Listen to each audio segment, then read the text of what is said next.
Big but short fights on Saturday night.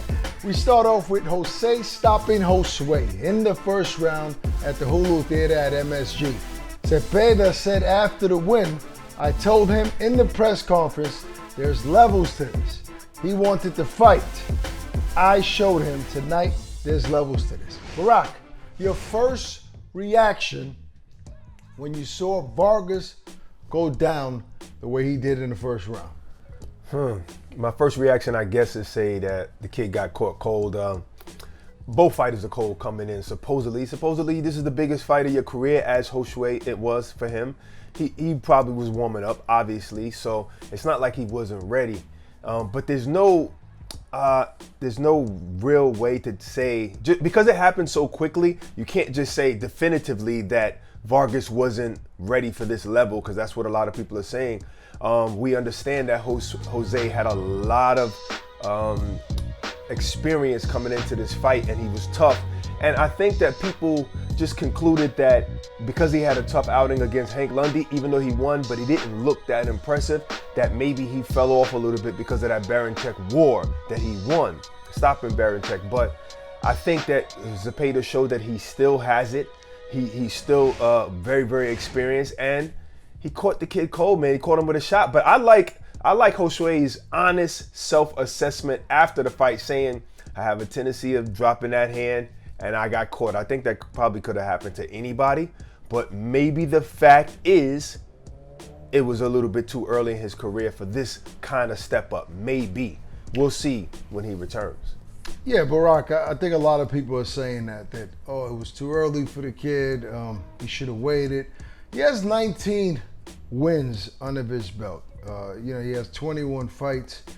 I don't see how people are comfortable saying that, especially in a sport and in this modern era where guys are winning titles, with less than 10 fights. I mean, how much more ready he can be. I think that can happen to anybody, like you said.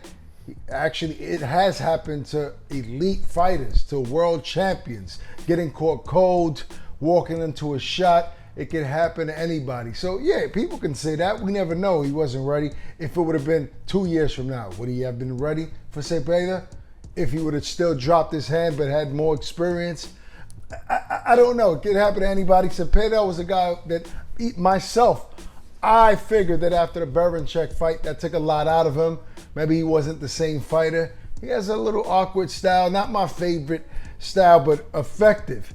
And yes, he has experience. I think that Josue is a young fighter. There's time for him to take things back to the drawing board, restart the engine. Obviously, he won't get a rematch with Cepeda, but he'll have time to prove himself. So, credit to Cepeda. I don't want to take anything from this win, man. He landed a perfect shot at the perfect time and got the win. I was sad and I felt bad for the Vargas team, but again, it could happen to anybody, and I think the kid will be back. Best of luck to him and his team. 100%. I think it's your level of work that you put in the gym, and it's also your level of competition that you fight leading up to whatever it is you get yourself into that particular fight night. And Cepeda is a big level. Like, I was very proud of Vargas to want this fight. And even even Cepeda said, he called me out. I wasn't calling this kid out because I feel like, I'm on a higher level. I feel like I should be looking for bigger fights. And he called me out, so I was proud of Vargas for even wanting this fight. I think he should just go back to the drawing board, realize that, hey, you got caught early in the first round. This has happened to a lot of guys. It happened to Badu Jack, who went on to be 2-division champ, and you can bounce back from this. And Cepeda is very deceiving, Barack, with his personality. He's just demeanor, his body language. He seems like a guy that doesn't really want to fight. And he's a nice guy, and it's very deceiving because in the ring he throws hard shots, has a lot of power. So yeah, good luck to him moving forward and getting those big fights that you mentioned, and good luck to Josue Vargas. Moving on to Jaron Ennis, the Philly welterweight needed less than 2 minutes to dispatch Thomas Delorme in the first round. After the fight, Ennis called out the rest of the division, including Errol Spence and Terrence Crawford. Did he prove himself? Did Ennis prove himself once again? This was a good quality opposition who's fought other good fighters. What do you think? Well, I don't think that this was a good quality opposition at this point in Delorme's career for a guy like Ennis. Now, I'm not taking credit away from Ennis. Hell of a fighter. I knew this was going to happen. I didn't see the fight going First round? I didn't see the fight going past 3 rounds. I can show you some text messages I sent to some friends. I said this fight is gonna end within 3 rounds, from the first to the third, because Ennis is just too aggressive, too skilled, too powerful. Delorme, yes, he's a battle-tested fighter, but he's been stopped. He's just been in a lot of fights. He's not on Boots' level, but of course he proved, Barack, that he is, I guess, he might become the boogeyman of the division, Barack. I'm not sure. It's going to be tough for Jaron to get any fight, just too risky.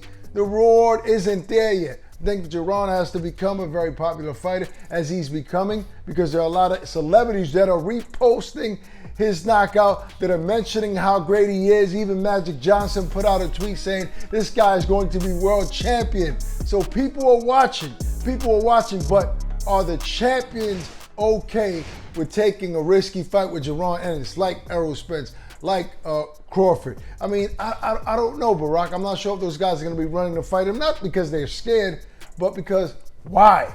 You know, he's going to have to get under these guys' skin enough to where they say, okay, let's fight. I'm tired of your nonsense. So he's going to have to, get on a self-promote train right now to get those fights. But phenomenal performance, even though he only threw about 4 or 5 punches, Barack. Jaron Ennis showed that he's one of the most exciting fighters in all of boxing today. Yeah, he definitely showed that his speed, his power, his footwork, and everything is real. But you know what it is, in that particular division, there's still other fights amongst champions that the public want to see. So it still might take some time, and we can't label him the boogeyman yet, when you still want to see Errol Spence versus the winner of Porter and Crawford. You still want to see who Ugas is going to fight, because he's holding an official, well, who knows if he's holding an official strap nowadays. They was just doing this competition to see who's the real champion of WBA, which I don't like. I think Ugas should be the champion, and that's it. He defeated Manny Pacquiao. So there is a couple of more fights that we need to see before we get to the Jaron Ennis.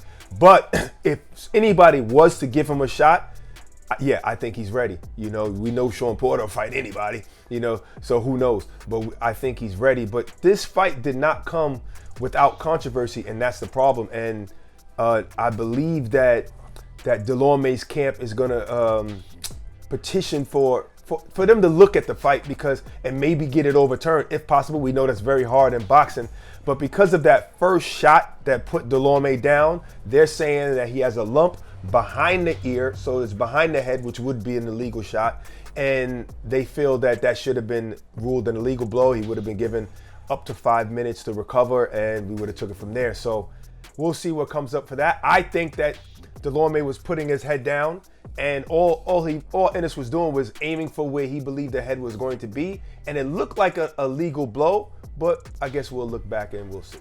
Yeah, I mean, it was on a borderline there, Barack. I think it was a looping overhand right, but I think Delorme ducking down and moving his head to the side played a part in why the punch landed where it landed. It wasn't an intentional illegal blow. So, I don't see this fight being overturned. I mean, let's think about the actual things that have happened in boxing, where whether it was robbery, illegal blows, and so on and so forth, and people petitioned and protest, but nothing came of it. So I don't see nothing coming of this, to be honest with you, Barack.